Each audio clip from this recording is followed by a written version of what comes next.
Today's video, I'm gonna show you the not so glamorous side of real estate investing, primarily fix and flipping. Sometimes you have contractors that steal from you, sometimes you go through lawsuits, and sometimes you lose money working through permits. We got two different houses we're going today. I'm gonna go through three different scenarios and why you should pay attention when you're fixing and flipping houses, because this can lose you a ton of money.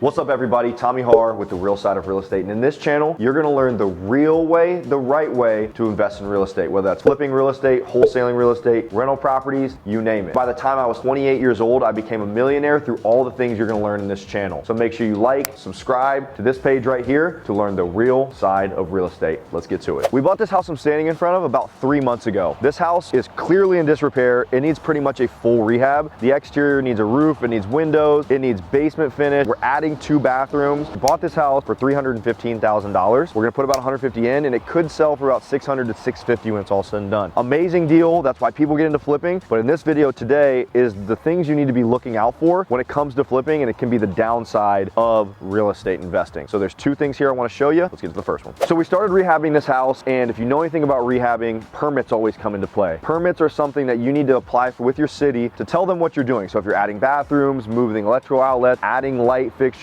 adding a bathroom, moving your kitchen around, any big items, if you're putting a new roof on, windows, you technically should be getting permits in your city, or at least asking. So we thought we could get this house done quickly and we didn't have to pull permits, but we were very wrong in thinking this. We had about 10 guys on site. We had people parking in the lot, and this sits on a corner lot. You see all the cars passing by. It ended up being, city came by because one of the neighbors called. We ended up getting a stop work order, which is right here.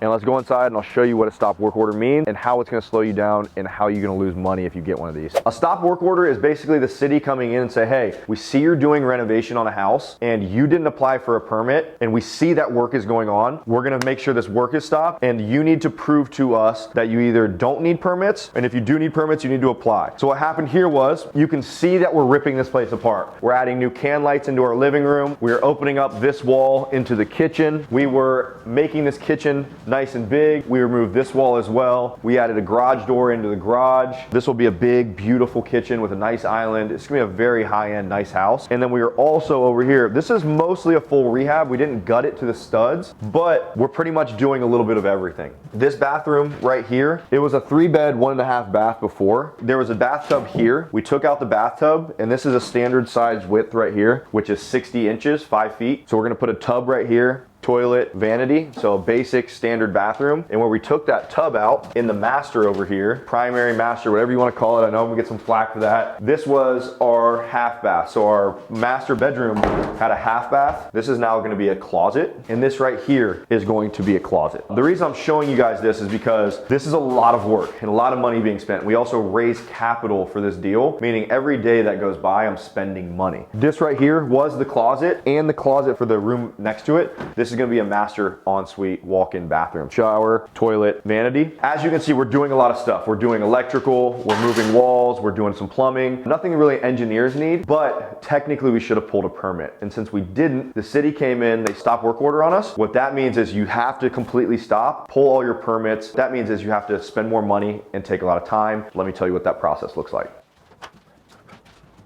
So what happens in this process is, one, you stop work, but your money keeps accruing. So the money side, let me show you just a little bit about what happened. This stop work order, I think, happened 45 days ago. Our loan on this property right now that is accruing is $350,000. So that's our purchase and the rehab that we've done. We got a hard money loan and a private money loan on this. It's at 11%. So divided by 365 days, every day that goes by, I'm spending $105. So $105, basically, imagine it going into a little piggy bank that you have to pay this lender times 45 days accrued. Since this stop work order happened, I haven't been able to work on this house, but I've paid my lenders $4,746. So I'm literally throwing money out the door by not having these things done. So in order to get this done, if you're trying to pull permits, put these on drawings. They're CDs, construction drawings. You can get a designer or architect to do that. And then on top of that, if you're moving walls, if you're doing anything structurally, you're gonna also have to get a structural engineer to come out and tell you load amounts, points, all that stuff, to put them on paper as well. So if you're doing fire damage houses, same thing. You're gonna apply apply for a general permit and then go and do that. And then also permitted jobs, the contractors you have to spend more money on. So this alone right here is gonna make us lose about $15,000 of profit that we would have had before. So make sure you understand the process. If you don't pull permits, understand the downsides that come with not pulling permits. And let's get to reason number 2, you can get scammed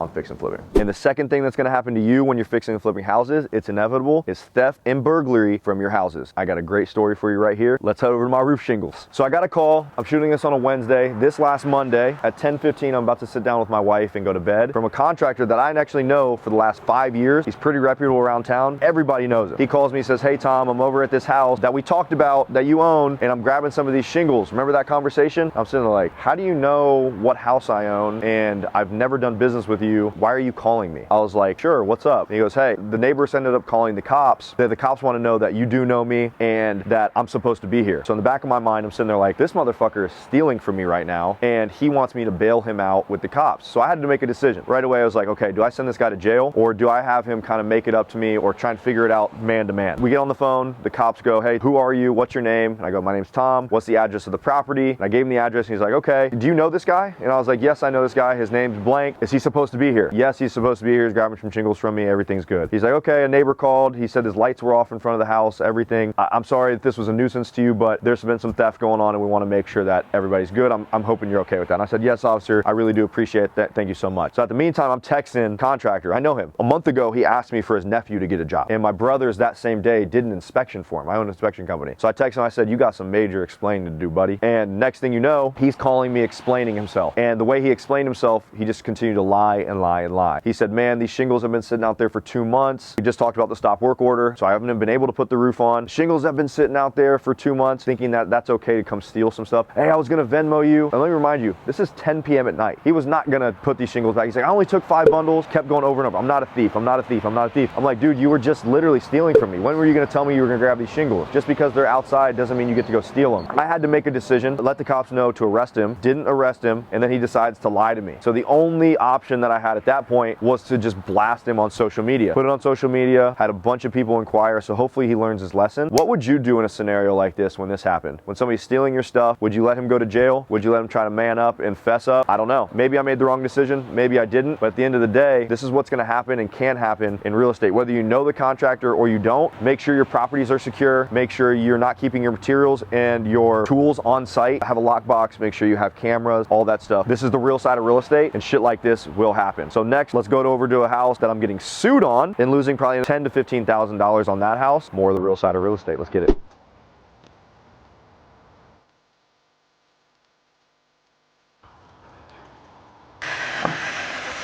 Welcome to house number 2. This one I'm getting sued on. I'm gonna give you a little tour of the house and then we can break it down. So like I said, this is the real side of real estate and sometimes theft happens, stop work orders happen, lawsuits happen. In this lawsuit right here, it's preventing me from starting work on this house and it's completely ridiculous. But first, let's go through this house. Let me show you what it looks like. This house right here is in my neighborhood. We bought this house from a wholesaler. So a wholesaler is somebody that finds deals and sells them to flippers. We bought it from a wholesaler for $300,000. This house is actually in really good shape. You got hardwood floors. It's a 3-bed, 1-bath right now. We're gonna put $90,000 into this rehab. I'm gonna show you guys what that is and what we're gonna be doing. $90,000 into the rehab and we're gonna sell it for around $500,000. So this is a $75,000 profit flip, but I can't start it because I'm getting sued right now on it. Bedrooms are all upstairs. It's a little ranch house, it's brick. You kind of saw the outside already. 1 bathroom right here.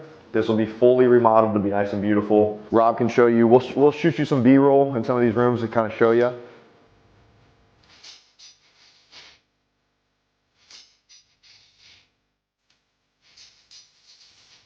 And the kitchen's here. We're gonna take out this wall from side to side. I think we're gonna do a peninsula. So there'll be an island here that goes around with 2 pendant lights. The range is gonna be there. I think we're gonna put sink right here. And dishwasher, you got your window there and it's brick on the outside, so we can't really change that around. So it'll be a nice kitchen here. And the value add on this house is really down here in the basement. Much like the last house, we're gonna be finishing this basement here and adding value underground. So this basement has already had a French drain. So if you watch my other videos, you know that that's a waterproofing system. And we're gonna be finishing this out, adding a full bathroom down here and bedroom down here. So adding another 1,000 square foot in the basement. Now let's go to the front of the house. Let's talk about why I'm getting sued on this house house, why I can't start this property, and what you can do to stay away and avoid issues just like this. Let's get it. So like I said, there's a lawsuit going on this property, and what had happened was I was buying this property from what was called a wholesaler. So a wholesaler, what they do is they find properties, they bundle them up, and they sell them to investors like me. I also do wholesaling, but I also buy from wholesalers. So this wholesaler marketed the property, and we were gonna buy it for $300,000. He sent the contract to me, I signed it, and he never signed it. So he never signed the contract, and the property went away after going back and forth. It went away for like 3 months. So the property went away, the deal never happened, and about 3 months later, another person that I know sent out an email to their buyers list showing this property here, said, hey, do you wanna buy this property for $300,000? And I was like, I've seen this property before, I've been inside it, my brothers did the inspection on it, absolutely, send the contract over, I'll buy it for $300,000. And that right there is when the story gets ugly and it gets nasty, and that's when the lawsuit started. I'm gonna be throwing out some higher level stuff, but stick with me, I'll break it down for you here. All right, so to break down this deal, we bought it for $300,000, we're gonna put $90,000 in, it's gonna be worth $500,000 when it's done. But the thing about buying from a wholesaler is you're gonna pay what's called an assignment fee. When we bought this from the wholesaling company, we paid $55,000 to them to buy this house. What that means is they had this property under contract for $245,000, and we bought it for $300,000. So when we closed, I paid a wholesaler $55,000 to buy this house right here. Life-changing money, but the deal still works for me. But what I didn't know is that, and what nobody knew, is that the title company we went through, not my title company, they missed something massive, and that's where the lawsuit came in. They missed what's called an affidavit of interest. So the first wholesaler I was telling you about, they actually did have a contract, and I didn't know it. Neither did the title company. So after we closed, they ended up bitching a fit and then making a lawsuit on this house saying that they had a contract. So what that means is they technically had rights to buy the house, and they were clouding title. It's called an affidavit of interest, memorandum of contract. If you're wholesaling, I highly recommend putting those on properties. But what that means is that the title company made a massive, massive mistake. Title companies are only in the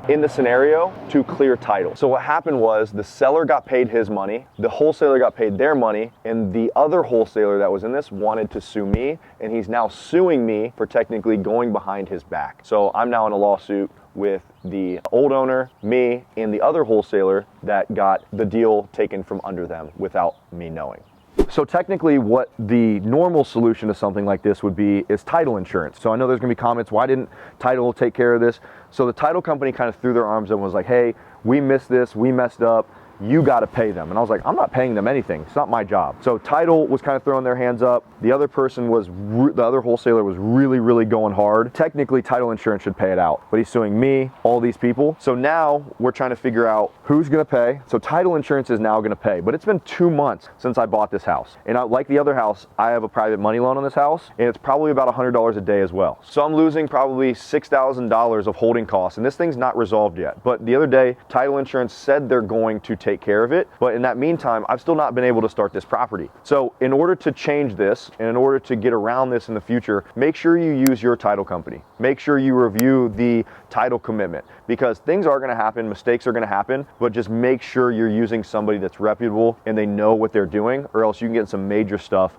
like this. And then beyond that, the guy is suing me double for slander or libel word, because I went and what I realized is he wanted to sue me. He never signed his contract, but he also sold the house to somebody else for more money. So he's suing me for me lying when he was lying to me the whole time. So like I said in the last video, theft is gonna happen, deceit is gonna happen in real estate. Unfortunately, that is the real side of real estate. You gotta make sure that you're doing good business, getting around people that do good business, and at the end of the day, make sure you're covering your own back. So to recap the 3 things that were going on in my business and my life right now, number 1 is a lawsuit. Make sure you're using a good title company. Make sure you're getting good title insurance. Do not buy a property without getting title insurance on that property. I promise you, it's worth the money. It's not worth the headache. Number 2 is theft. Thieves are gonna be around. They're gonna steal. Make sure you're getting cameras in your property. Make sure you're securing them. Make sure you have trustworthy contractors around you and in your circle. Make sure you do not leave your tools on site after the project is tightened up for the night. And that last property was in an A-class area, so is this one here. And lastly, make sure you're pulling permits on houses that need permits. If you don't, you're gonna lose a lot of time, and you're potentially gonna lose a lot of money in the time that's spent trying to get back into the ball game. So if you like the real side of real estate, if you enjoy videos like this, make sure you hit that like button. Make sure you subscribe to this channel for everything flipping, wholesaling,